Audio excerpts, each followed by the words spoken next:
a Campfire Tales production of Cupid and Psyche. Welcome to Story Time. In a certain city, there was a king and a queen who had 3 beautiful daughters. Although the elder 2 were of pleasant enough appearance, it was thought that human praise could do them justice. The beauty of the youngest girl was so extraordinary and remarkable that human language was too poor to express or even adequately praise it. Indeed, many citizens and foreigners brought together in eager crowds by words of so exceptional a sight and then stunned at her unequaled beauty, put their right thumb and fingertip upon their lips and offered the girl outright religious adoration as being the goddess Venus herself. Rumor had now spread through nearby cities and neighboring regions that the goddess to whom the deep blue sea had given birth and whom the foamy waves had brought forth was freely granting the grace of her godhead by mingling with mortals, or at least that, newly fertilized by drops from heaven, the earth rather than the sea had produced a second Venus in the flower of her maidenhood. This belief increased enormously day by day as her fame spread. It reached the nearby islands, much of the mainland, and most of the provinces. Many persons making long journeys and voyages over the deep sea flocked to observe this marvel of the age. No one sailed to Paphos, or to Cnidus, or even Cythera to view the goddess Venus herself anymore. Her worship was forsaken, her temples disfigured, her couches threadbare, and her rites neglected. Her statues lacked garlands, her altars were bereft of offerings and shamefully cold. It was now the girl to whom people addressed their prayers, and it was in a human shape that the power of the great goddess was placated. At the maiden's morning appearance, she was propitiated and sacrifices and banquets in the name of Venus, who in actuality was elsewhere. And as the girl strolled down the streets, people crowded around and adored her with garlands and flowers. This outrageous transference of divine veneration and honors to a mortal girl kindled anger in the real Venus, who, unable to contain her indignation, tossed her head and muttered loudly to herself, "Here I am, the ancient mother of nature, primordial origin of the elements, Venus, the nurturer of the whole world. But I have to share my honor with a mortal girl, and my name, founded in heavens, is profaned with foul earth. It seems I myself must put up with shared adoration and vicarious worship, while a mortal girl walks around with my image. It was in vain, then, that shepherd to whom great Jupiter gave her approval for fairness and impartiality preferred me for my unrivaled beauty to those other great goddesses. But this girl, whoever she is, will feel no joy in usurping my honors. I'll see to it that she regrets this beauty of hers, to which she has no right." Without delay, Venus summoned the winged and reckless son of hers, whom, armed with torch and arrows, and wickedly scorning public mortals, runs through the houses of others at night, ruining everyone's marriages, behaving disgracefully with impunity, and never doing any good.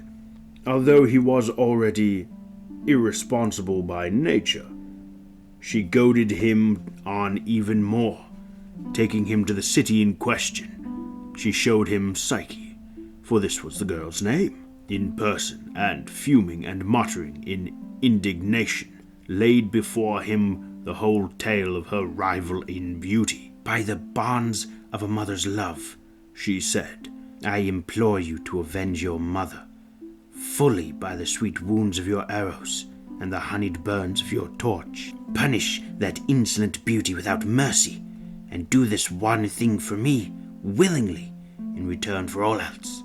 Let the maiden be seized with a burning passion for the lowest sort of man, someone whose status, inheritance, and very self-fortune has cursed. A person so lowly that in the entire world he has no equal in wretchedness." So she spoke, and after pressing long, avid, insinuous kisses upon her son, she made her way to the shore of the sea. She trod with her rosy feet upon the surface of the quavering waves, and lo, sat down upon the bright surface of the deep sea. As soon as she wished for it, and as if she had issued orders in advance, her marine attendants promptly appeared. There came Nereid singing in chorus, shaggy Portunes with his sea blue beard, Cilicia with an armful of fish, and little Peliman, the dolphin rider, and all on sides troops of Tritons leapt about, one softly blowing his conch shell trumpet, another blocking the heat of the hostile sun with a silken covering, and a third holding a mirror before his mistress's eyes, while still others, yoked in pairs, swam beneath her chariot. Such was the host that escorted Venus as she traveled to ocean. Meanwhile, for all her conspicuous beauty, Psyche reaped no enjoyment from her loveliness. She was gazed upon by everyone. She was praised by everyone. But no one, king or prince, or even commoner, came as a suitor desiring her marriage. To be sure, they marveled at her divine beauty, but only in the way that everyone marvels at a skillfully worked statue. Her two elder sisters, whose moderate good looks no one had much talked about, had long ago gotten engaged to royal suitors, and were now happily wed. But Psyche remained at home as an unmarried maiden and wept at her solitary loneliness, suffering in body and hurt in mind, and hating that beauty of hers that so pleased the entire world. The wretched father of the unfortunate girl suspected she was object of heavenly hatred, and feeling anxious about divine anger, he consulted the ancient oracle of Apollo at Miletus. With prayers and sacrifices he asked the great deity for a marriage and a husband for the slighted girl. "King, place the girl, dressed for a funeral wedding, on the cliff of a lofty mountain. Expect not a son-in-law of mortal stock, but a cruel, wild, and viperous calamity that flies in the air with the wings and torments every creature, disabling them all with fire and iron. A being before whom Jupiter himself trembles, the other gods are terrified, and the dark waters of the Styx shudder." After hearing the utterance of the sacred prophecy, the king who once was happy made his way home reluctantly and downcast, and explained the instructions of the inauspicious oracle to his wife. There followed several days of mourning, weeping and wailing, but eventually the horrid fulfillment of the fearful oracle was at hand. Preparations were made for the poor girl's funeral-like wedding. The flame of the torch died down with ashes of black soot. The sound of the wedding pipes changed into the plaintive Lydian mode. The joyful wedding song ended in doleful wailing, and the bride wiped away her tears with her own bridal veil. The whole city joined in lamenting the sorrowful fate of the afflicted household, and in sympathy with the general mourning, a suspension of public business was forthwith decreed. But the divine command had to be obeyed, and so poor Psyche proceeded to the punishment ordained for her. After the ceremony of the funeral wedding had been performed with great sorrow, and with the entire populace as escorts, Psyche was led forth a living corpse, the tearful girl joining in the procession not of her wedding, but of her funeral. When her parents, dejected by the calamity, were slow to execute the abominable deed, their own daughter urged them on, saying, "Why torture your unhappy old age by prolonging your weeping? Why exhaust your spirit, mine really, with so much wailing? Why disfigure with useless tears your faces that I revere? Why harm my eyes by harming yours? Why pull out your grey hair? Why beat your chest, your holy breasts? This is your fine reward for my extraordinary beauty. Only now do you understand that you've been struck with a fatal blow of impious envy, when the nations and peoples were celebrating me with divine honors, when they united in calling me a new Venus. It was when you should have grieved and wept.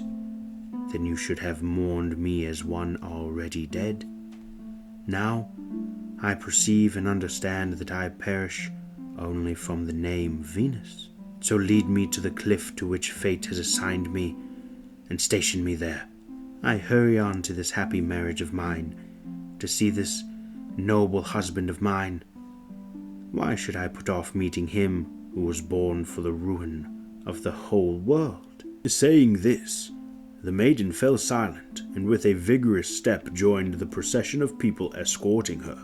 They went to the prescribed cliff of the lofty mountain, on the topmost summit of which they all placed the girl, and leaving behind the wedding torches by which they had lit in their way, and which were now extinguished by their tears, they returned home with bowed heads. Her wretched parents, worn out by the disaster, hid themselves in the darkness of their shuttered home, giving themselves over to unbroken night. As Psyche stood terrified, trembling, and weeping on the summit of the cliff, she was slowly wafted up by the mild breeze of a gently blowing zephyr, that made the edges of her clothing flutter here and there, and caused its folds to billow, and was conveyed by its tranquil breath, little by little, down the slope of the high rock. Upon her descent she was gently laid down on the lap of blossoming sod in the valley below. In this place of soft grass, Psyche lay on a bed of dewy turf. Her distressed mind calmed down, and fell sweetly asleep. Refreshed from her rest, she arose with her mind at ease. She saw a wood planted with immense trees, and a glistening spring of glassy water. And in the middle of the wood, beside the course of the spring, there stood a palace, built not by human hands, but by divine art.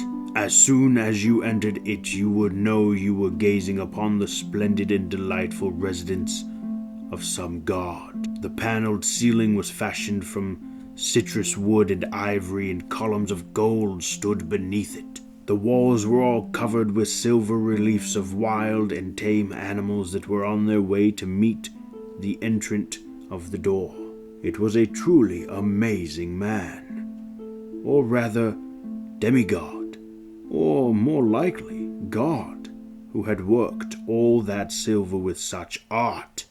The floor was divided up into different pictures in the form of mosaics made of precious stones. Twice blessed and more are those who tread on gems and jewels.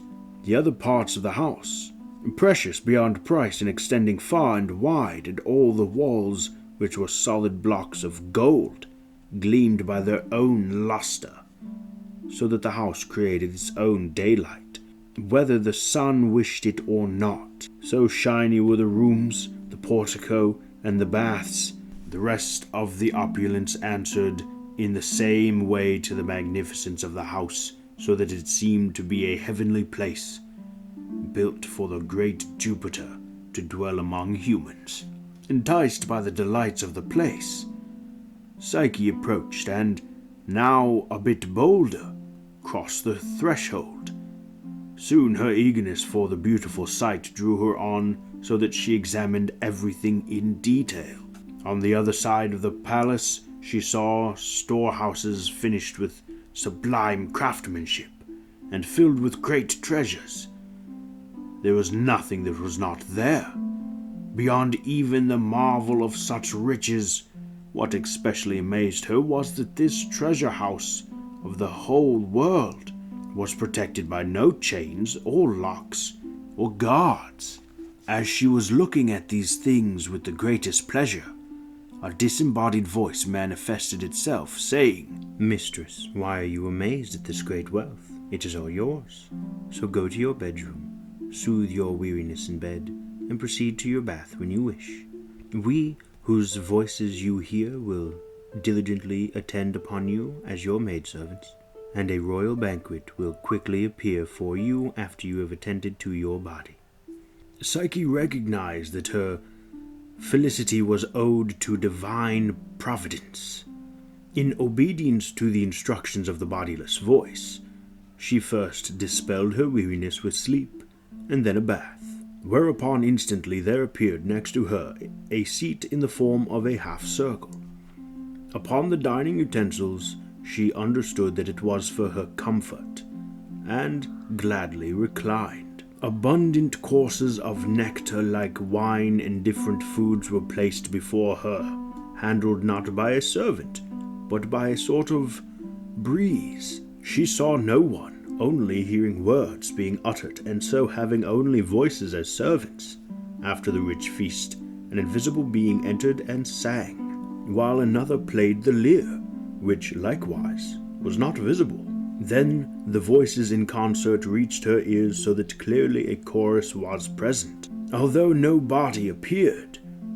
When these pleasures ended, Psyche went to her bedroom at the urging of the evening. Night was well along when there came a soft sound to her ears. Fearing for her virginity in so solitary a place, she trembled in terror, afraid of the unfamiliar more than any particular danger. Then her unknown husband entered, joined Psyche in bed, and made her his wife, and left quickly before sunrise. The voices attending her in the room took care of the new bride and her lost virginity. Things continued this way for a long time, and, as is natural, the strangeness of the situation turned into pleasure as Psyche became accustomed to it, and the sound of the unseen voices comforted her in her solitude. Meanwhile, Psyche's parents were wasting away from tireless sorrow and grief, and as news of the event spread, her older sisters learned everything, left their homes in sadness and mourning, and went eagerly to see and talk with their parents.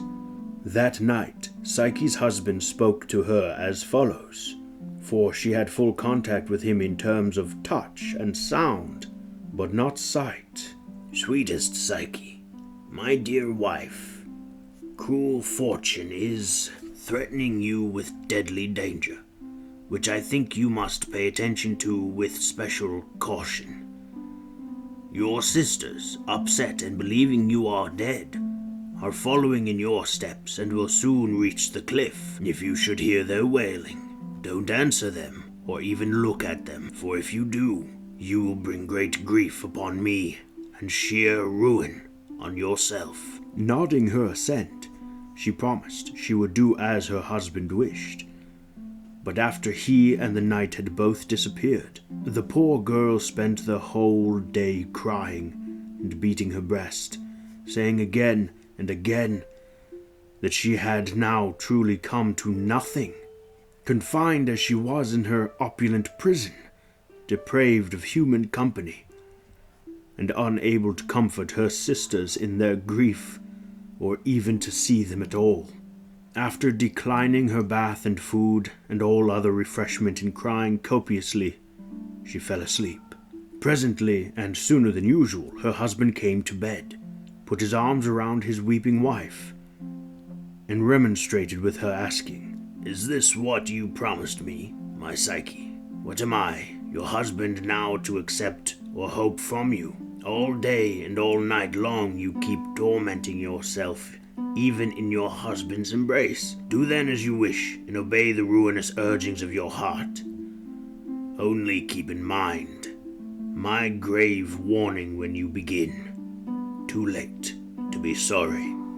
With prayers and threats of suicide, she forced her husband to accede to her wishes, which was to see her sisters, soothe their grief, and speak with them. He yielded to the entreaties of his new bride and even permitted her to present them with gold or jewels as she might wish. But he warned her repeatedly, sometimes frightening her, not to let herself be persuaded by the baleful advice of her sisters to seek to learn what her husband looked like, and not to cast herself down from fortune's heights because of impious curiosity, and so no longer partake of his embrace. She thanked her husband, and her spirits now lifted, said, "I'd prefer to die 100 times over than to lose my delightful marriage with you, for whoever you are, I love and adore you desperately, as I do my own soul. I wouldn't compare Cupid himself with you, but I beg you to grant me this wish as well. Order your good servant Zephyr to bring my sisters to me here, just as he brought me." Planting persuasive kisses on him, plying him with soothing words, and entwining him with her arms, she added these words to her caresses: "My darling, my husband, sweet soul of your Psyche."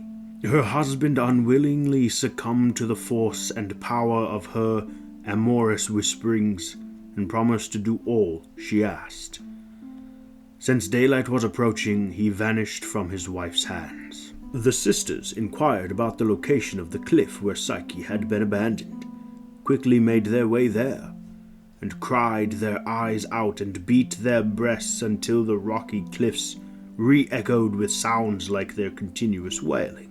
Next they began calling their poor sister by name, until the penetrating sound of their howling went down the mountainside, and Psyche, out of her mind with alarm, ran out of her house and said, "Why are you tormenting yourselves for no reason, with misery and lamentation?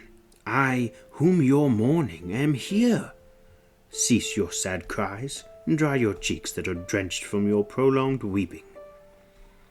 For you can now embrace the one you've been mourning."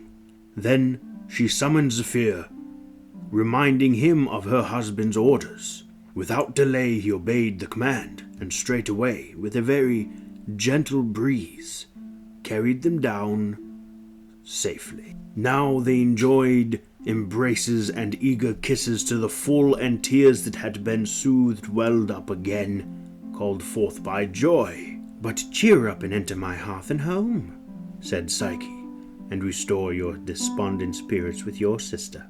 Saying this, she showed their eyes the immense riches of her golden house, and their ears her staff of attendant voices. Afterward she restored their spirits sumptuously with an exquisite bath and a luxurious supernatural feast, so that the sisters became sated with the abundance of celestial wealth, and began to nurture envy deep within their hearts.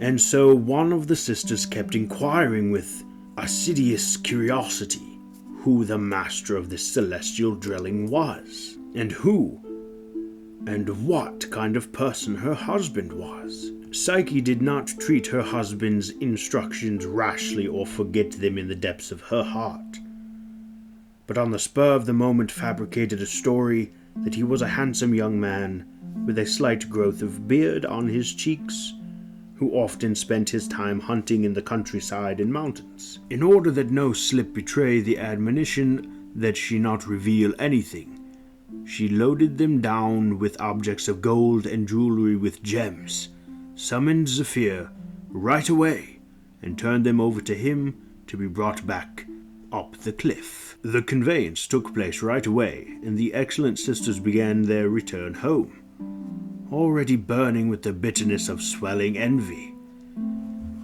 They now held forth noisily and at length in conversation with each other. "Oh blind, oh cruel and unjust fortune," said one of them.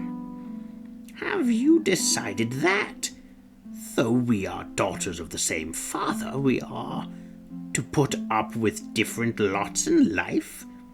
Must we, who in our case are older, be given as maids to foreign husbands and be banished from hearth and even country, living away from our parents like exiles? While our younger sister, who dropped out last in a wearing birth, gets great riches and a god for a husband, she who doesn't even know how to make use of so much wealth. You've seen it, sister. How many pieces of jewelry are just lying about her house?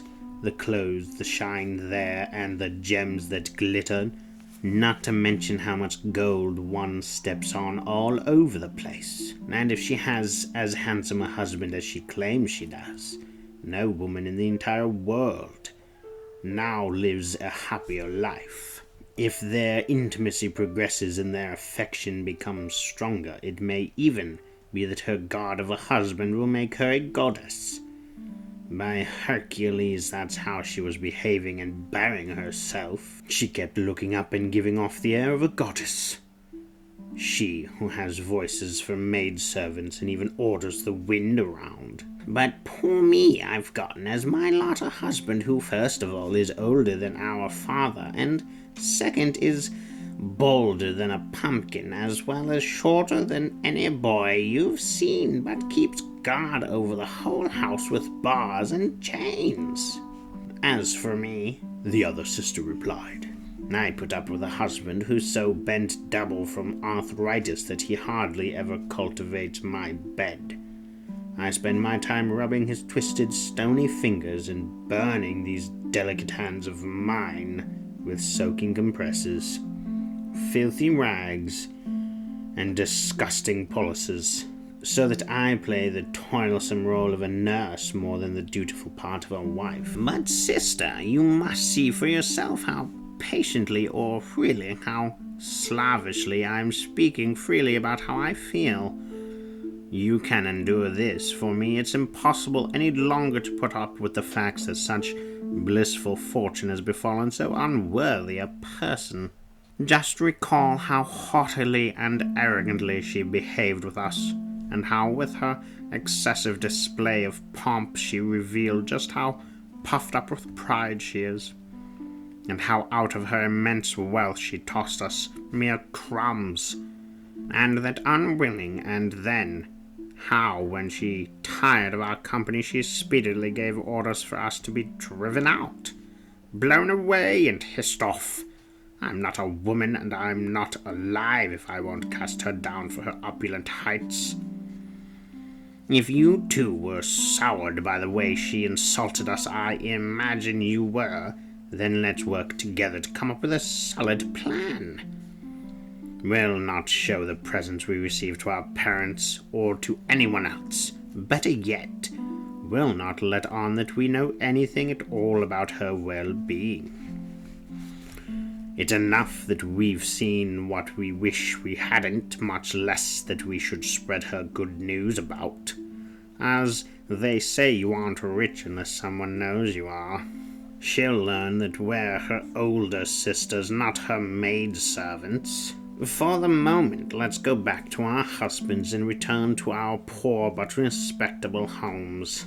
Armed for the long run with this clear plan, we'll come back in a stronger position to punish her pride. The two evil women thought their evil plan was a good one, and after hiding away all their precious gifts, they pulled at their hair, scratched their faces, just as they deserved, and renewed their feigned wailing.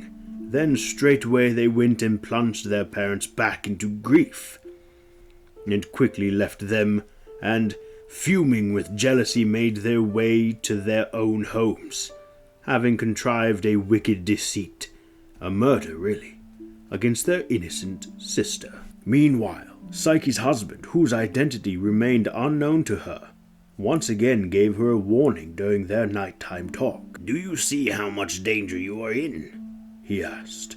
Fortune is making attempts on you from a distance now, but unless you take very firm precautions, she'll soon approach you and engage in hand-to-hand combat. Those faithless little whores are working hard to prepare a heinous trap for you, the main idea of which is to persuade you to look upon my face. But as I told you before, if you do see it, you'll cease to see it.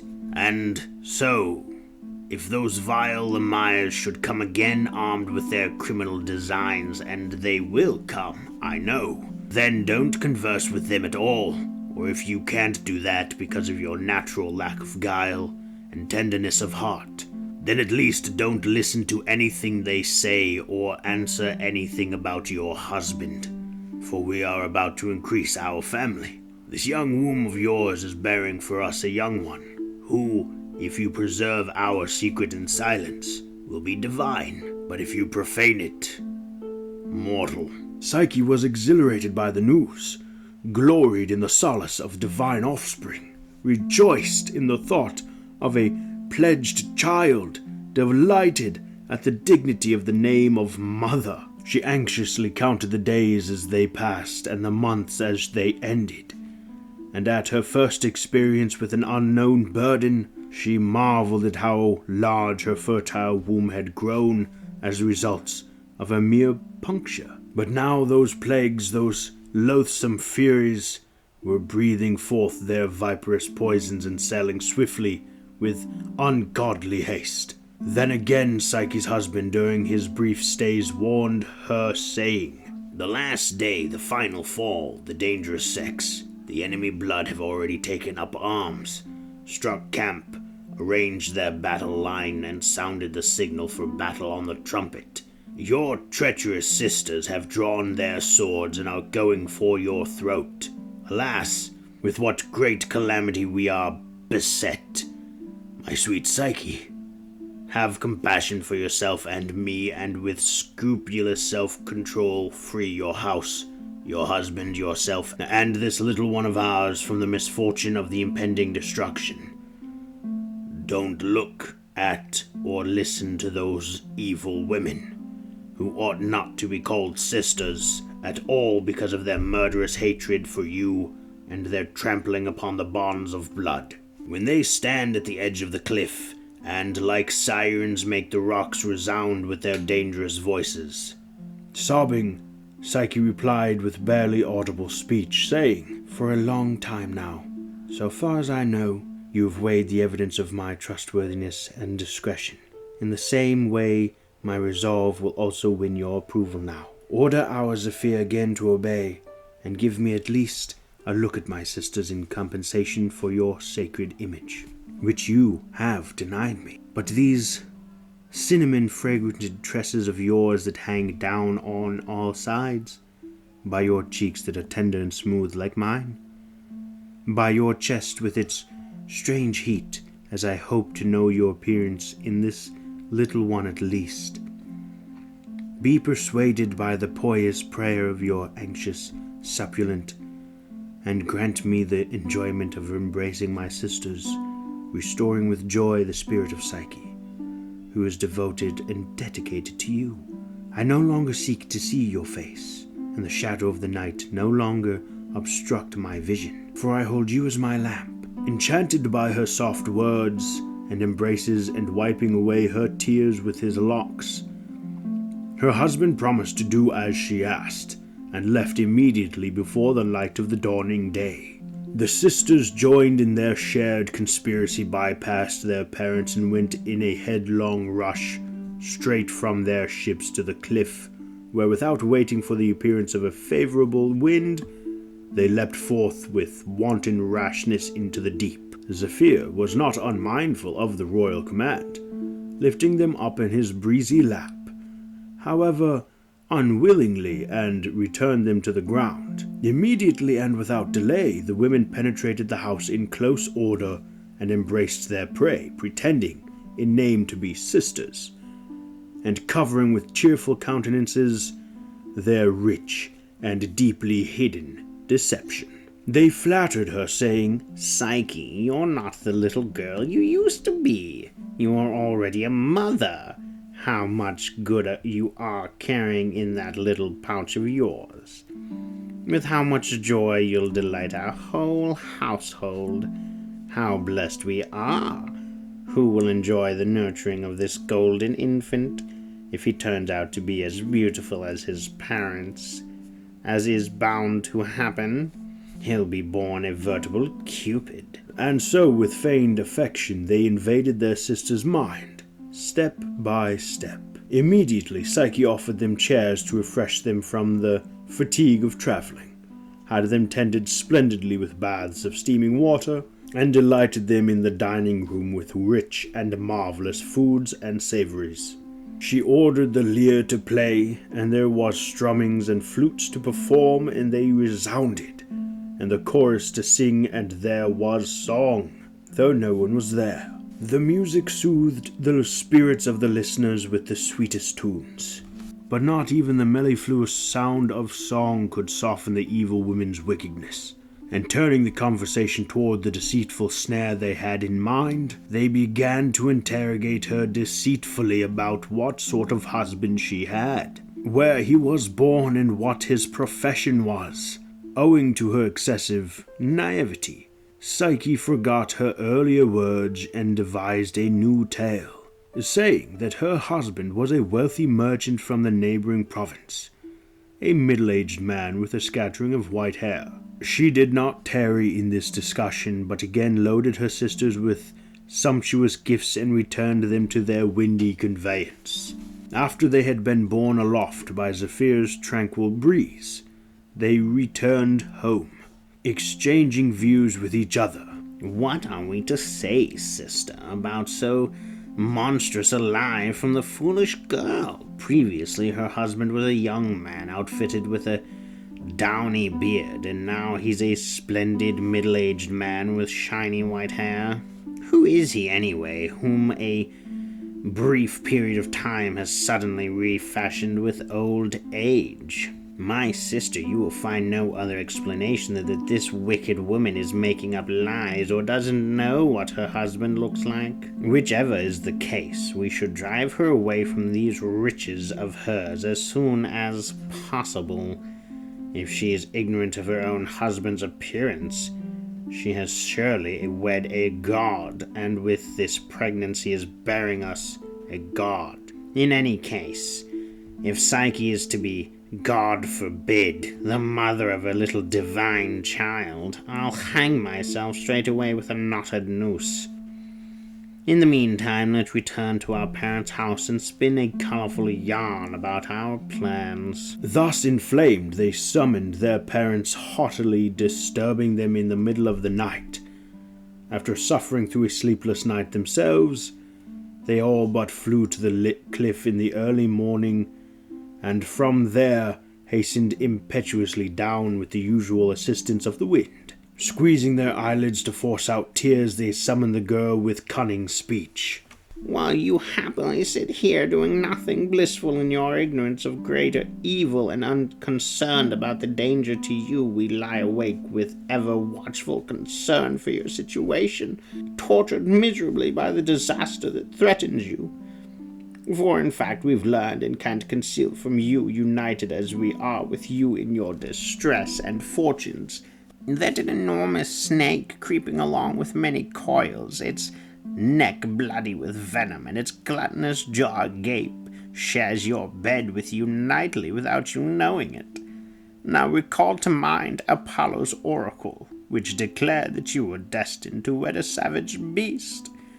Many farmers, local hunters, and other persons dwelling in the neighborhood have seen it in the evening when it returns from feeding and swims in the shallows of the nearby stream. They all say it is fattening you up with pleasant offerings of nourishment, but not for long, for as soon as your pregnancy reaches maturity, it will devour you, endowed as you will then be with richer fruit. So then it's up to you to decide whether you agree with your sisters, who are concerned about your precious well-being, and so avoid death and live with us with no fear of danger, or are to be buried in the entrails of a gruesome beast.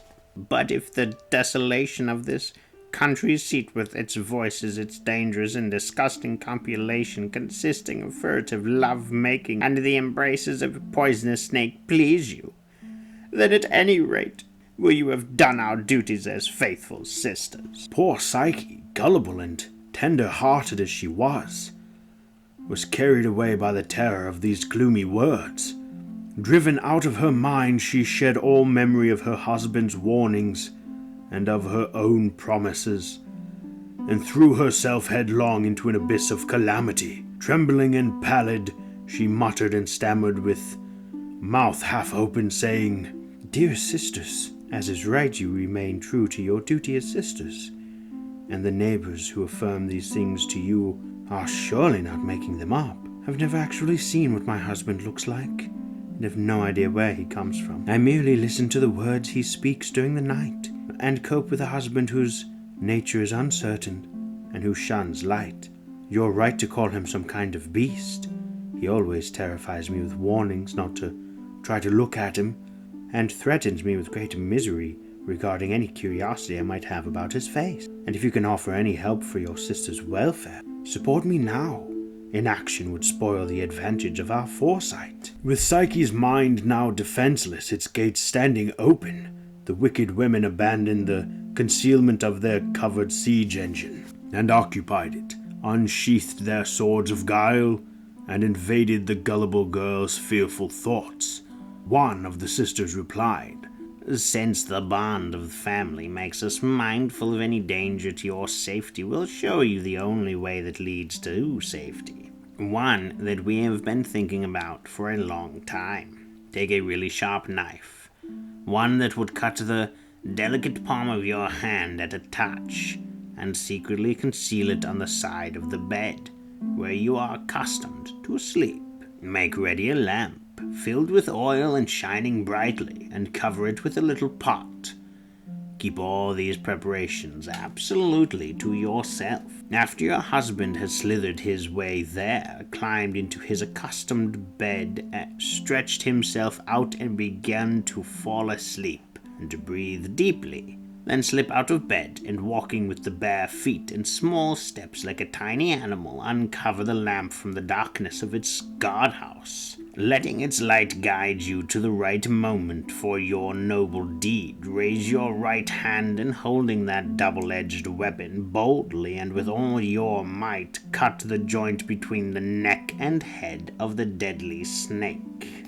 Will help, too, for as soon as you have secured your own safety by its death, we'll be waiting full of concern for you. And when we've all carried off these riches, we'll arrange for you the marriage you really want with another human being." Psyche's heart, already burning, was inflamed by the fiery words of her sisters. They themselves, however, instantly left her, terrified of being in the vicinity of such a disaster. After they landed on the cliff top, thanks to the usual boost from the winged breeze, they fled swiftly away, immediately boarded their ships, and departed. Psyche, left alone, but not really alone, driven as she was by the fiendish furies, and tossed in her grief like the waves of the sea. And though she had made her decision and felt resolve, she still wavered when actually moving her hand to the deed, torn by the many emotions connected with the calamity. She hurried and delayed. She was bold and fearless. She despaired and raged. Worst of all, in one and the same body she hated the beast but loved the husband. Since, however, evening was now bringing on the night, she made her preparations in headlong haste. Night came, her husband came, and after a skirmish on the battlefield of Venus, he fell into a deep sleep. Then the cruelty of fortune lent strength to Psyche, who otherwise was weak in body and spirit, and taking out the lantern and laying hold of the knife, she acquired a man's daring. But when the presence of light revealed the secret of her bed, she saw the gentlest and sweetest beasts, Cupid himself, the beautiful god in beautiful sleep. At the sight of him, the light of her lantern lit up in gladness, and her knife regretted its sacrilegious point. Terrified by so great a sight, Psyche lost control of herself. Trembling, pale, and feeling faint, she sank down. She tried to hide her weapon, to hide it in her own chest, and would certainly have done so if the weapon, out of the fear of so enormous a crime, had not fallen from her rash hand and flown away. Although she was exhausted and felt utterly lost as she gazed again and again upon the beauty of his divine appearance, she began to regain her inner strength. She saw the rich hair drunk with ambrosia on his golden head, the nicely bound curls straying over his milky neck and rosy cheeks, some hanging down in front, others in back. They shone so brilliantly that the very light of her lantern flickered. On the shoulders of the winged god, feathers glistened brightly with dew, and though his wings were at rest, the tender and delicate down feathers at the ends fluttered and frolicked restlessly. The rest of his body was smooth and shiny, such as Venus would not regret having given birth to. At the foot of the bed lay his bow, quiver, and arrows, the gracious weapons of the great god. With her insatiable spirit and innate curiosity, Psyche examined, picked up, and marveled at her husband's weapons. She drew forth an arrow from his quiver and tested its point by pricking her thumb. But since her hand was still trembling, she applied too much pressure and pierced herself too deeply, so that little drops of rosy blood trickled out onto the surface of her skin. So without knowing it, of her own accord, Psyche fell in love with love. Then, burning more and more with desire for desire, she bent over him, panting deeply and rashly, smothered him with bold, open-mouthed kisses, all the time fearing she might wake him, while Psyche, aroused by so beautiful a sight, and her mind wounded with love, thus wavered the lamp either from base treachery or from hurtful envy, or because it too longed to touch, and it were kiss such a body, discharged a drop of burning oil from the tip of its spout onto the god's right shoulder. What, you rash and reckless lamp, worthless attendant in love, you burn the very master of all fire, when, as everyone knows, it was some lover who first invented you in order that he might enjoy his desires longer into the night. Scorched, the god leapt up and detected the foul betrayal of his trust. He straightway flew away from the kisses and out of the embraces of his unfortunate wife without saying a word. As he arose, Psyche quickly took hold of the god's right leg with both of her hands. He soared aloft and passed through the regions of the clouds, while she hung on miserably like the tail end of an escort until at last, exhausted, she sank back down to the ground. Her divine lover did not abandon her as she lay there, but flew to a nearby cypress tree, and from its high crest, and deeply disturbed, addressed her. I too, my guileless Psyche, was unmindful of instructions, in my case those of my mother, Venus, whose orders were that you should be overcome with desire for some worthless wretch of a man, and then be condemned to a humiliating marriage. Instead, I myself rushed to you as your lover, but I did so frivolously, I see, since I, famous archer that I am, struck myself with my own arrow and made you my wife, with the result, apparently, that you thought me a monster and were going to cut off my head with your knife. This head whose eyes love you. I warned you over and over again to be on your guard, and with kindly intent reminded you about this. Those excellent advisors of yours will be punished very soon for their ruinous counsel.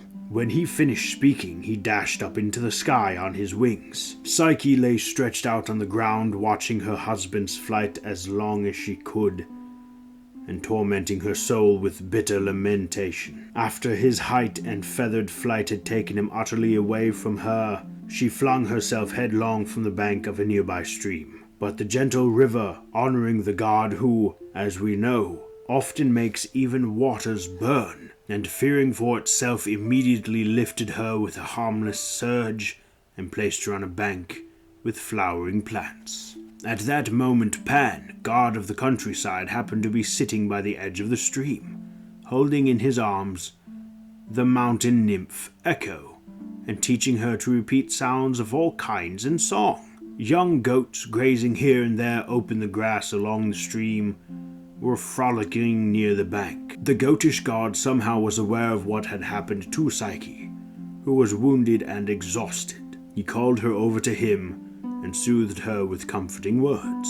"My pretty girl," he said, "I may be a rustic and herdsman, but, thanks to my extended old age, I've had a lot of experience, if I guess correctly, something that learned men call divination. From your unsteady gait, the extreme paleness of your body, the incessant sighs, and indeed by your mournful eyes, you are suffering from an overwhelming love. So listen to me. Don't leap to your death or put an end to yourself in some other way.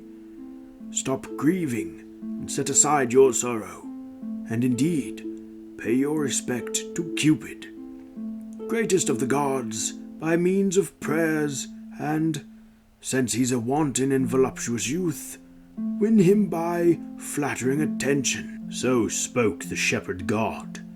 Psyche did not reply, but only paid respectful homage to the kindly deity, and proceeded on her way. After she had wandered wearily for a good distance, and the day was waning, she reached, by an unfamiliar track, a city ruled by one of her sister's husbands. Once she realized where she was, she announced her presence to her sister, and soon was led in. When the two had embraced and greeted each other, her sister asked why she had come, and Psyche said, "Do you remember your advice to me?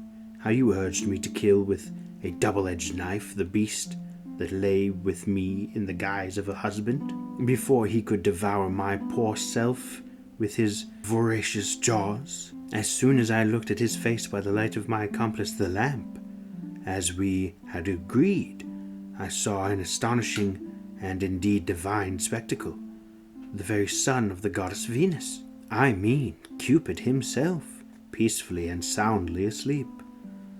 Well, I was excited by so great a delight and overcome with a superabundance of pleasure and suffering, and with my inability to enjoy it all, a terrible misfortune caused my lamp to spill burning oil onto his shoulder. Immediately startled from sleep, he saw me there armed with fire and sword, and said, 'For this terrible crime of yours, leave my bed this instant and take your belongings with you. As for me, I shall arrange a formal wedding with your sister.' And he named you, while straightway giving orders to Zephyr to waft me beyond the boundaries of his palace." Psyche had not yet finished speaking when her sister, driven by mad passion and pernicious envy, devised a story on the spot to deceive her husband, to the effect that she had heard something about the death of her parents, immediately got on board a ship and proceeded straight to the usual cliff. Although a different wind was blowing, she stood with blind hope and gaping mouth, saying, "Receive me, Cupid, as a bride worthy of you, and you, Zephyr, catch up your mistress." And with an immense leap, she jumped down the headlong, but she did not manage to reach the place, even in death, for her falling limbs were scattered upon the projecting rocks, so that, as she deserved, she provided with her mangled flesh a meal for the birds and beasts.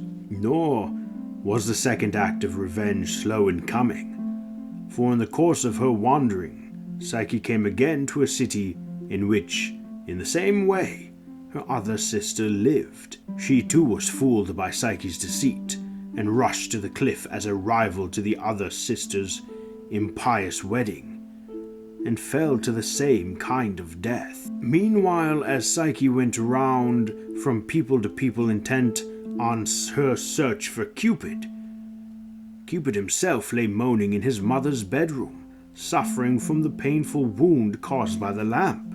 Then a turn. That white bird that swims from its wings above the waves of the sea dove swiftly down to the deep bosom of ocean and perched next to Venus, who was bathing and swimming, and disclosed to her that her son had been burnt and was lying in bed in serious condition and suffering from his painful injury. Moreover, the turn continued. Venus's family had gotten a bad name through the rumors and reproaches on everyone's lips to the effect that the family had withdrawn itself from the world, he by his whoring in the mountains, and she by swimming in the sea, for which reason there was no longer any pleasure or grace or charm, but everyone was rude and boorish and coarse. Furthermore, there were no more weddings, no friendships, no love for children, but only enormous squalor and disagreeable, sordid coupling. The talkative and meddlesome bird chattered these things into Venus's ear, doing harm to Cupid's good name. Quite furious, Venus instantly exclaimed, "So if that fine son of mine has a mistress now, out with her name now! You are the only one who serves me affectionately. So who has seduced my tender young boy? Is she one of the band of nymphs, or of the hours of the choir of muses, or one of my own graces?" The talkative bird did not hold back, but said, "Mistress, I don't know. I believe the one he loves so desperately is a girl. She's called Psyche, if I remember correctly." Then Venus shouted indignantly, as loud as she could, "He actually loves Psyche, my rival in beauty and name? Apparently that little offspring of mine took me for a go-between to help him become intimate with the girl." As she shrieked, she swiftly emerged from the sea and made her way straight to her golden bedchamber where, as she had heard, her ailing boy was to be found. Crying out as she entered, "What honorable behavior this is," she said. "How fitting to our family origin and your fine morality that you tread upon your mother's, or really your sovereign's, orders. First, you don't torment my enemy with a base passion, and then, though a boy of your age, you even hold her in your own unbridled and immature embraces so that I have to put up with my own enemy as daughter-in-law. You odious and good-for-nothing seducer. You doubtless suppose that you're the only one fit to breed, and that I can't conceive any more because of my age. Well, I'd like you to know that I'll produce a much better son than you, or better, to make you feel the reproach all the more. And I'll adopt one of my young household slaves and give him these wings, torches, bow, arrows, all my gear, which I didn't give you to use the way you did. Certainly none of this outfit came from your father's estate. You've been brought up badly from your earliest days, battering your elders disrespectfully with your light-fingered hands. I don't know how many times abusing your mother. That is me myself. Daily by exposing me, and you often strike me, treating me like a widow. You're not afraid even of your stepfather, the strongest and greatest of warriors. And why you should be, since you have a regular habit of procuring girls for him to torment me with his liaisons. But now I'll see to it that you regret these games, then I give this marriage of yours a sour and bitter taste. But now that I am a laughingstock, what am I to do? Where am I to go? How am I to constrain this creature? Should I seek the help of my enemy, sobriety, whom I've often offended through my son's right as living? I shudder at the thought of dealing with so simple and unsophisticated a female. Still, the solace of revenge is not to be spurned wherever it comes from. I've got to summon her and no one else to punish my good-for-nothing son. as harshly as possible, emptying his quiver, blunting his arrows, unstringing his bow, extinguishing his torch, and subjecting his body to harsh remedies. I'll consider myself appeased of his insult to me only when she's cut off his hair, which I've often smoothed to a golden sheen with my own hands, and clipped the tips of his wings, which I have tinged with nectar from my own breast. With these words she dashed outside furiously and angrily as only Venus could. There she encountered Ceres and Juno, who noticed her swollen face and asked her why she was letting a scowl spoil the sparkle of her eyes. "You've come at the right moment," Venus said, "no doubt to help me with the plan that my heart is burning to carry out. I beseech you to use all your might to find that elusive runaway, Psyche, for me. I'm sure that the infamous story of my household and the doings of my unspeakable son have not escaped you." Then the goddesses, who were aware of what had happened, tried to soothe Venus's raging anger. "Good lady," they said, "what wrong has your son done that brings you to attack his pleasures so obstinately and to destroy the woman he loves? Is it a crime for him to enjoy smiling at an agreeable girl? Don't you see that he's a young man? Or have you forgotten how old he is?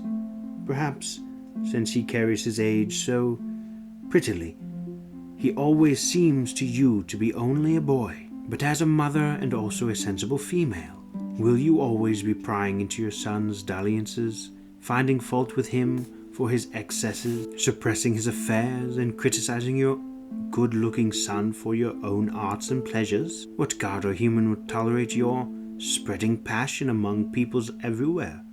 If you repress love affairs in your own family and close down your workshop for female wantonness?" The goddesses, who themselves feared Cupid's arrows, spoke flatteringly and graciously in his defense, although he was not present.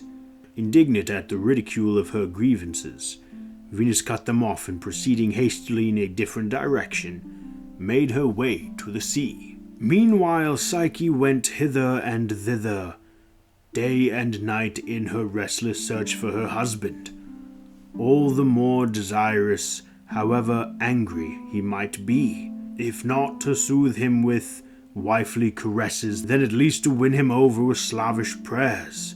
She spotted a temple on the top of a steep mountain. Perhaps my lord may live there. She quickly made her way toward it, though her pace was weak from her unbroken efforts.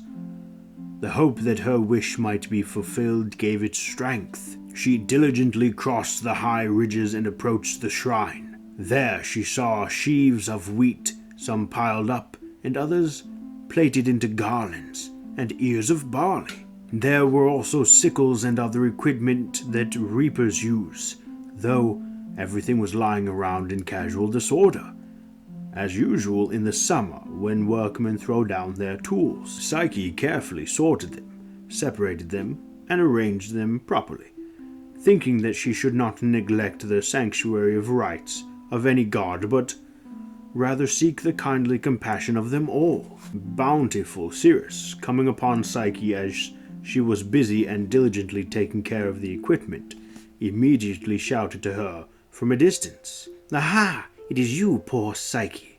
Venus, in her rage, is searching for you throughout the whole world, with the intent of punishing you severely. She demands revenge with all the resources of her divine power, and here you occupy yourself with taking care of my belongings, and thinking of anything other than your own safety." Then Psyche prostrated herself before her, moistening the goddess's feet with copious tears and sweeping the ground with her hair, and in an elaborate prayer implored her favor.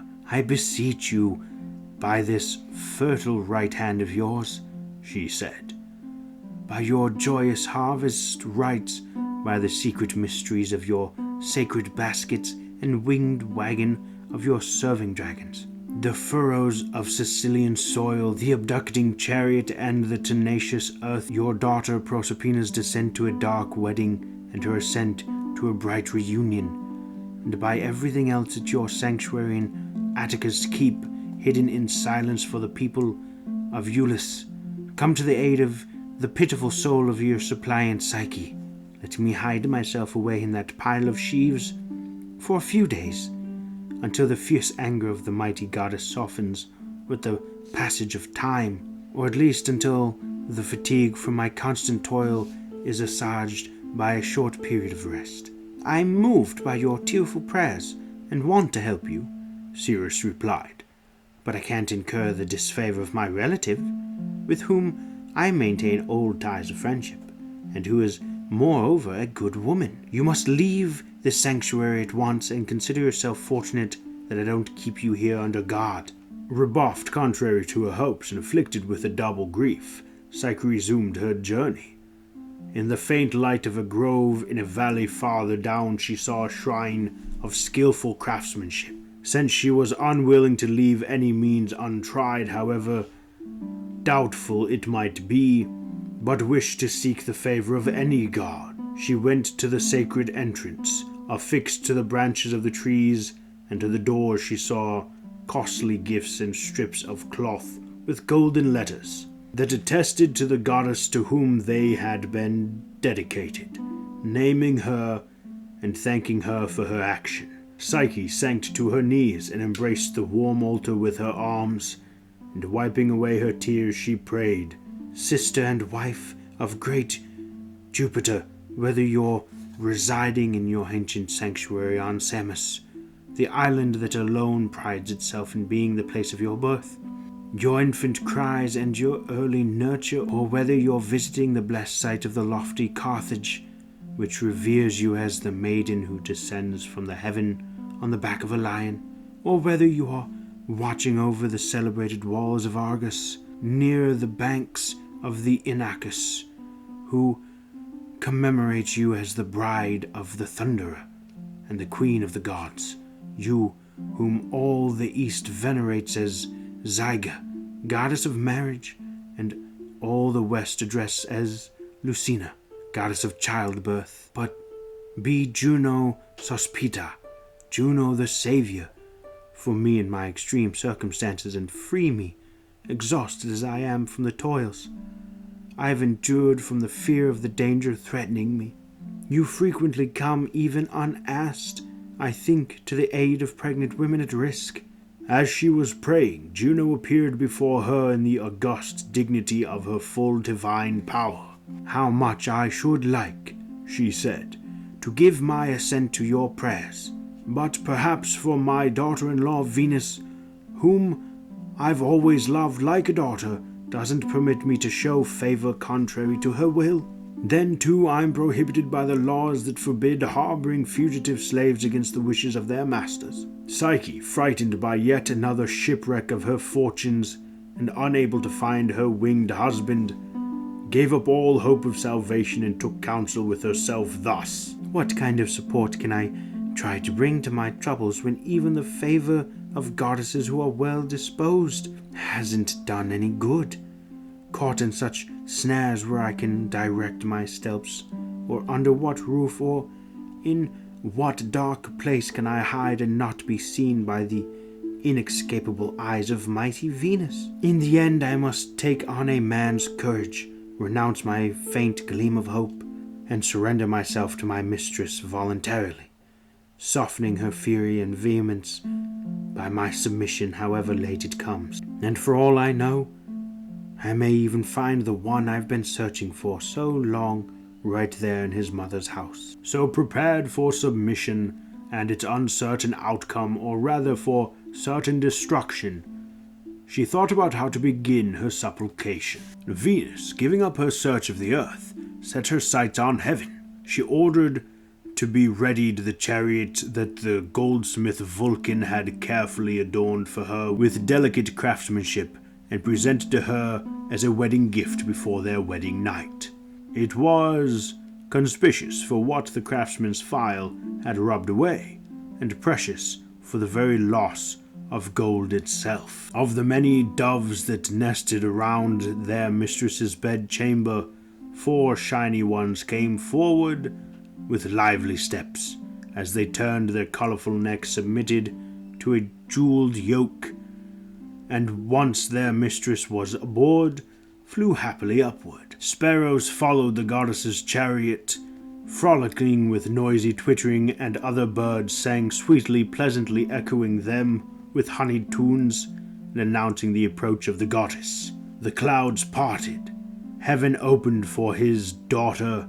Highest Aether joyfully received her, and the mighty goddess's melodious escorts were met by no rapturous eagles or hawks. She went right away to Jupiter's royal citadel and haughtily said she had need of the service of Mercury, god of the clear voice. Jupiter's dark brow nodded his assent. Exulting, Venus descended from the sky accompanied by Mercury, and earnestly spoke to him. Arcadian brother, as you know, your sister Venus hasn't ever accomplished anything without your help. In any case, you're surely aware how long I've been searching in vain for my slave girl, who has been hiding from me. Nothing remains but for you to make a public proclamation of a reward for her discovery. See that you do my bidding with all haste, and clearly describe the features by which she can be recognized, so that if anyone is charged with illegal concealment, he can't plead ignorance.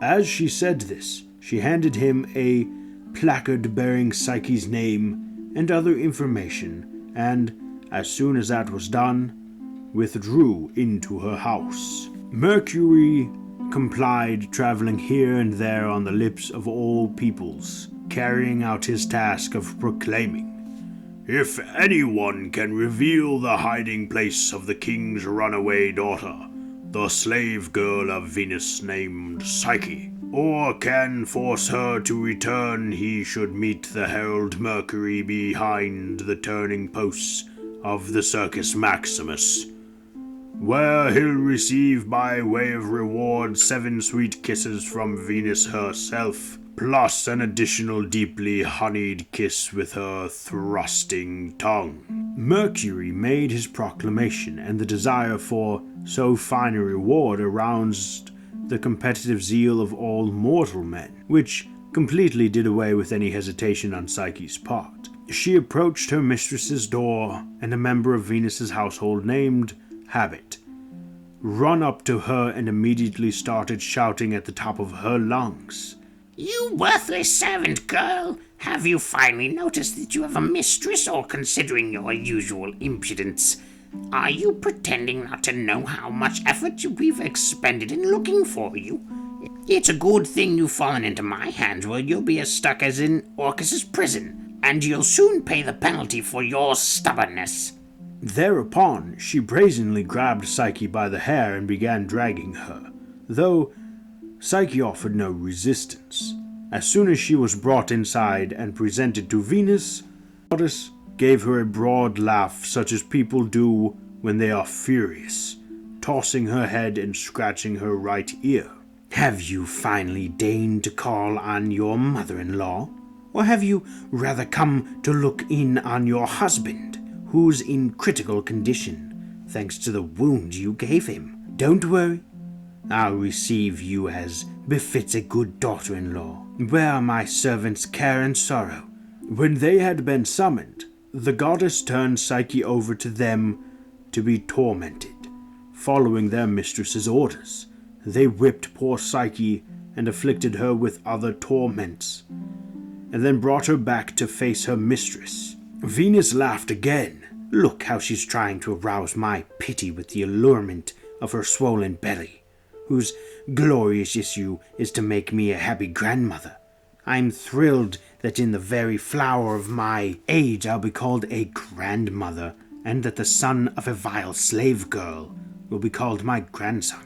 I'd be a fool to call him a son, since the marriage isn't between equals and, what's more, took place in a country house without witness, and without the father's consent, so that the marriage can't be regarded as legitimate, and this offspring of yours won't be legitimate either, if I even allow you to carry your unborn child to term."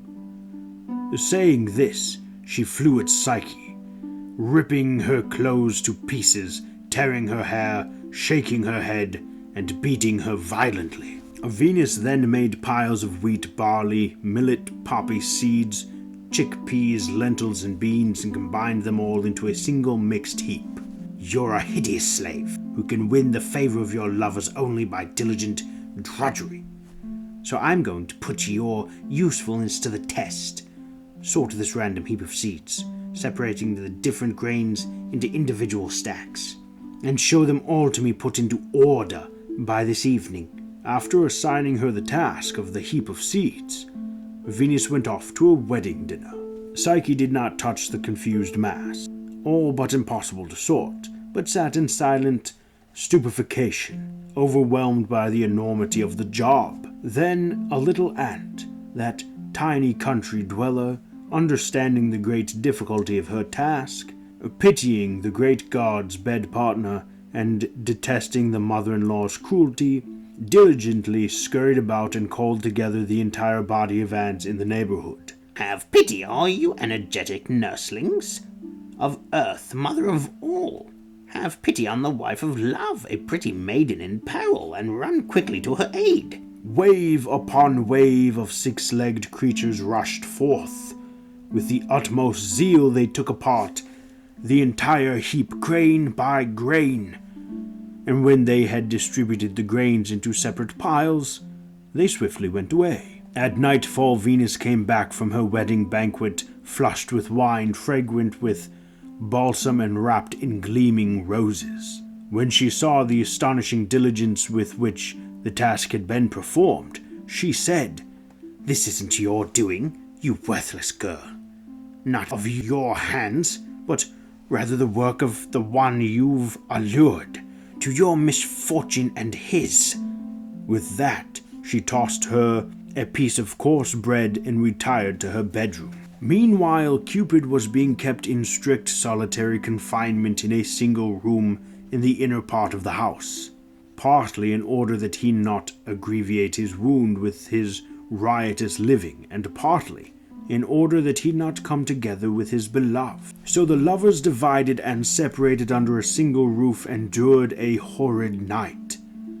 When dawn approached, riding on her horse, Venus summoned Psyche and said, "Do you see that grove stretching along the banks of the stream, that washes the banks as it passes, and the low bushes there that stand above the nearby spring? Shiny sheep the color of gold wander around there and graze unguarded. I want you to obtain a flock of wool of that precious fleece and bring it to me." Psyche went on willingly, not indeed expecting to perform the task, but to find respite from her miseries by leaping from a cliff into the river. But from the river below, a green reed, that nurse of delightful music, divinely inspired by the gentle rustling of the sweet breeze, uttered a prophecy. "Psyche, oppressed by such greater troubles, don't pollute my sacred waters with your miserable death.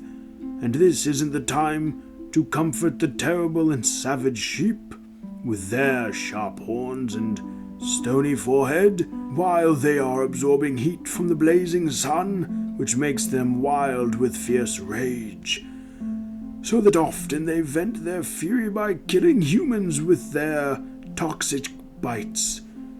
But when midday has cooled the sun's warmth and the serenity of the river breezes has calmed the flock down, you'll be able to conceal yourself beyond that towering plane tree over there, which along with me drinks from the stream. As soon as the sheep's fury has calmed down and their mood is relaxed, shake the branches in the nearby woods, and you'll find a golden wool stuck everywhere in the entwined branches." In this way, the simple and kind reed instructed poor Psyche how to stay safe. She carefully acted upon its advice, doing all that she was told.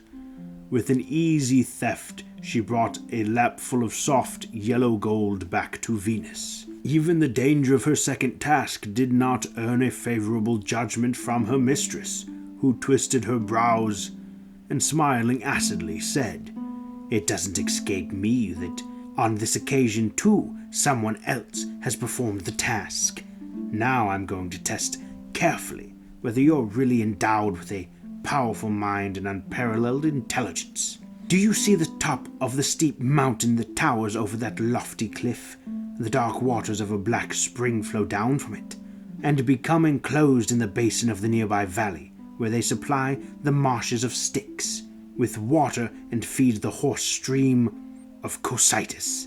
You must draw some ice-cold water from the inmost bubbling top of the spring there, and bring it to me in this little jar." As she spoke, she handed her vessel of hollowed-out crystal along with more grave threats. Psyche eagerly quickened her pace, making her way toward the highest peak of the mountain, sure to find there, if nothing else, the end to her miserable life.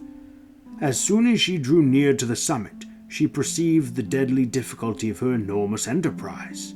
For a huge and lofty rock, too rugged and slippery to climb, spewed out a fearsome stream from the middle of its stony jaws. The stream emerged from a sloping cleft and then plunged deeply to hide itself in a narrow channel it had carved out, after which it fell inconspicuously into the nearby valley. On the left and the right, ferocious serpents glided forth from the hollow rocks, their eyes unsleeping and watchful, their pupils on everlasting guard. Even the water tried to defend itself, shouting again and again, "Depart! And what are you doing? Look out! And what are you up to? Beware! And flee from here! You're going to die!" Psyche was petrified by the impossibility of her task. Although her body was present, her senses were not, and overwhelmed as she was by the weight of the inextricable danger, she lacked even the consolation of tears. The troubles of an innocent soul did not, however, escape the notice of the august eyes of kindly Providence, for that regal bird of supreme Jupiter, the rapturous eagle, suddenly appeared, his wings spread out on each side. Remembering its compliance of old when induced by Cupid, it carried up the Phrygian youth to be Jupiter's cupbearer. It now came bringing welcome help, honoring Cupid's divinity and his wife's distress. It left Jupiter's lofty pathways, flew down before the girl, and addressed her. "Do you, then, knave as you are and without experience in such matters, hope to steal or even touch a single drop of that holy and dangerous spring? You must have heard, if only by hearsay, that these Stygian waters are terrifying to the gods and even to Jupiter himself, and that just as you humans swear your oaths by the divinity of the gods, so the gods swear by the majesty of the Styx. But give me that little jar of yours." Without waiting, the eagle snatched it away and hurried off to fill it. Spreading the mass of its swaying wings, it banked to the right and to the left between the serpent's jaws, with their ferocious teeth and flickering tri-forked tongues. It collected some of the water, though the water was unwilling and threatened the eagle to depart while it still could. Instead, the eagle invented a falsehood, saying that it was seeking the water at the bidding of Venus and was acting as her servant, by which means it gained somewhat better access. Psyche joyously took the full jar and brought it speedily back to Venus. Not even then could she appease the powerful raging goddess, threatening her with still greater and worse punishment. Venus said to her with a deadly smile, "I think you must be some kind of great and skillful witch, since you've obeyed these orders of mine so diligently. But you still have this to attend to, my little lass. Take this little box," she said, giving it to her, "and make your way directly to the land of the dead, to the gloomy dwelling of Orcus himself. Bring the box to Proserpina, saying Venus asked you to send her a little bit of your beauty, enough at least for one tiny day, since she has used up all that she herself had while tending her ill son. And don't come back too late, since I have to put in an appearance at the assembly of the gods." Then Psyche felt that her fortunes were coming to an end. The veil had been flung back, and she perceived plainly enough that she was being driven to her immediate destruction, for she was obliged to go on her own 2 feet to Tartarus and the spirits of the dead. Not putting it off, she made her way to a high tower in order to throw herself down from it. By doing so, she thought she would make a proper descent to the realm of the dead below. But the tower suddenly broke into speech, saying, "Poor girl, do you want to leap off and kill yourself? Why surrender yourself rashly to this latest danger and task? Once your spirit is separated from your body, you'll go directly to the depths of Tartarus, from which you'll never be able to return. Listen to me. Sparta, the renowned city in Achaia, is situated nearby. Go look for Daenerys, which lies on its border. Hidden in a remote place, an opening of Dis is there, and through its gaping gates the forbidden road can be seen. Once you cross the threshold and commit yourself, proceeding straight to the palace of Orcus. But you must not enter that dark region without provisions. You should carry in each hand a barley cake, mixed with honey and wine, and you should bring 2 coins in your mouth. When you've gone a good part of the way in the infernal road, you'll come upon a lame donkey carrying wood, along with a lame driver, who will ask you to hand him some sticks that have fallen from his load, but you must say nothing and pass by in silence. Soon you'll come to the river of death, whose harbor master is Charon. He'll demand his fare on the spot, and only then convey passengers to the farther bank of his skiff made of skins. Greed thrives among the dead, and even the great god Charon, Dis's collector, doesn't do anything for free. A pauper who's dying had better get hold of his fare, for unless he has a copper coin ready at hand, no one will let him breathe his last. One of the 2 coins you're carrying you'll give to the filthy old man as your fare, but have him take it from your mouth with his own hand. Likewise, when you're crossing the sluggish stream, an old dead man floating upon its surface will lift his putrid hands and beg you to pull him into the boat. But you must ignore him, since no pity is allowed. After you've crossed the river and gone on a little way, some old women, weavers, who are setting up their loom, will beg you to lend them a hand for a while. But you aren't permitted to touch it. All these and more are traps set by Venus to induce you to let go of one of your cakes. And don't think a mere barley cake would be a paltry loss, for if you lose either cake, you'll also lose the light of the sun.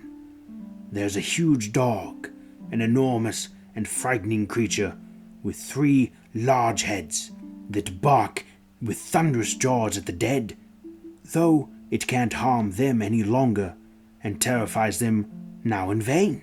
It keeps perpetual guard at the threshold and dark hall of Proserpina, and watches over the house of Dis with its shadowy inhabitants. Once you've tamed it with the reward of a cake, you'll easily pass by and come directly into the presence of Proserpina, who will receive you courteously and kindly in order to persuade you to take a comfortable seat and dine sumptuously. But you must sit on the floor, ask for a piece of coarse bread, and eat only that. After you've explained why you've come and taken what she has handed you, start making your way back, bribe the fierce dog with the remaining cake, and after you've gotten the greedy boatsman the coin you've kept and crossed his river, retrace your previous steps, and you'll return to this heavenly choir of stars. But of all the things you must heed, I regard this is the most important. Don't open or look inside the box you're carrying, or peek stealthily at the treasure of divine beauty hidden in it. In this way, the far-sighted tower accomplished its prophetic task. Without delay, Psyche made her way to Daenerys. Having duly gotten coins and cakes, she descended to the lower world, passed the crippled donkey driver in silence, gave the ferryman his river fee, ignored the wish of the floating corpse, rejected the crafty pleas of the weaver women, calmed the dog's terrifying rage, with a piece of cake, and penetrated the house of Proserpina, declining her hostess's offer of a soft chair and luxurious food. She sat on the floor at the goddess's feet, contented herself with a piece of coarse bread, and carried out Venus's mission. As soon as the box had been filled and closed up in private, she picked it up, silenced the barking dog with the ruse of the second cake, gave the remaining coin to the boatman, and came back from the realm of the dead far more lively than before. Returning to the shiny light of day and giving it a greeting, she was in a hurry to conclude her task when her mind was rashly seized with curiosity. "Look at me," she said, foolishly carrying divine beauty without drawing off a tiny bit for myself, so as to please the handsome lover of mine. So saying, she opened the box, but there was nothing inside, not even beauty, only an infernal and truly Stygian sleep. As soon as she had lifted the lid, it invaded her, suffusing her limbs in the form of a dense cloud of slumber, and taking possession of her as she collapsed in her tracks on the path. She remained there without moving, no more than a sleeping corpse. Cupid, whose wound had now healed and whose strength had returned, was no longer able to endure his long absence from Psyche. He escaped through the high window of the bedroom in which he was being confined, his wings having gotten refreshed from the long rest, and flew out very fast. He rushed to his Psyche, carefully wiped off the sleep, and put it back into its original place in the box, roused Psyche with a harmless prick from an arrow, and said, "Look, poor girl, you would have been ruined once again from curiosity as before. But in the meantime, you must quickly finish the mission my mother has assigned you, while I myself see to the rest." Having said this, her lover entrusted himself to his nimble wings, and Psyche hastened to bring Persephone's gift to Venus. Meanwhile, Cupid, consumed by his mighty love, looking unwell and deeply fearing his mother's newfound strictness, returned to form and with swift wings penetrated the heights of heaven, where he supplicated great Jupiter and pled his case. Jupiter pinched Cupid's cheek and, putting his hand to his mouth, kissed it, saying, "Although, powerful lad, you have never respected the honor decreed me by the gods, but with the repeated stings of your arrows have wounded this heart of mine, which ordains the laws of the elements and the movements of the stars, and I have sullied it with many instances of earthly lust, and moreover, although in defiance of the laws, the Lex Julia in particular, and public morality, you've done injury to my esteem and reputation by the lowly transformations of my serene form into snakes, fire, wild animals, birds, and cattle. Still mindful of my moderation and the fact that I raised you with my own hand, I'll do all you ask, provided that you be on guard against your rivals, and provided also that if there's a girl of outstanding beauty on earth, at that moment you repay me with her in return for this present favor." So saying, he ordered Mercury to call the gods together at once for an assembly, and to announce that anyone absent from the divine gathering would be fined 10,000 sesterces.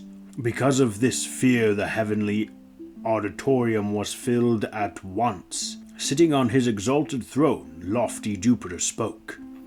"Gods, inscribed in the roll of the Muses, of course you all know this youth whom I've raised with my own hands. In my judgment, the hot impulses of his adolescence need to be bridled in some way. It's enough that he has been defamed in daily gossip on account of his sleeping around and other kinds of misbehavior. We've got to take away his opportunities for the sexual self-indulgence of boyhood by means of the bonds of marriage. He's chosen a girl and deflowered her. Let him have and hold Psyche, enjoying love from now on in her embrace." Turning to Venus, he said, "Don't feel gloomy, daughter, or have any fear for your great family or personal status, as a result of a marriage with a mortal. For I now make this a marriage not of unequals, but in accord with civil law. On the spot, he instructed Mercury to take charge of Psyche and conduct her to heaven. Holding out a cup of ambrosia, he said, "Take this drink, Psyche, and be immortal. Cupid will never depart from your embrace, and your marriage will last forever." Instantly there appeared a lavish wedding feast. The husband reclined on the top couch, embracing Psyche in his lap, and likewise Jupiter with Juno, and then all the other gods in order. Jupiter's cupbearer, that country lad, served him a goblet of nectar, the wine of the gods, and Bacchus served the others. Vulcan cooked the meal, the Hours adorned everything with roses and other flowers. The Graces scattered balsam, and the Muses made everything resound with song. Apollo sang to his lyre, Venus moved in time to the sweet music, dancing beautifully after she had arranged the performance to suit herself, so that the Muses sang as a chorus, a satyr played a flute, and a little Pan sang to the panpipes. This was how Psyche duly passed into the hand of Cupid, and there was born to them in childbirth a daughter, whom we call Pleasure.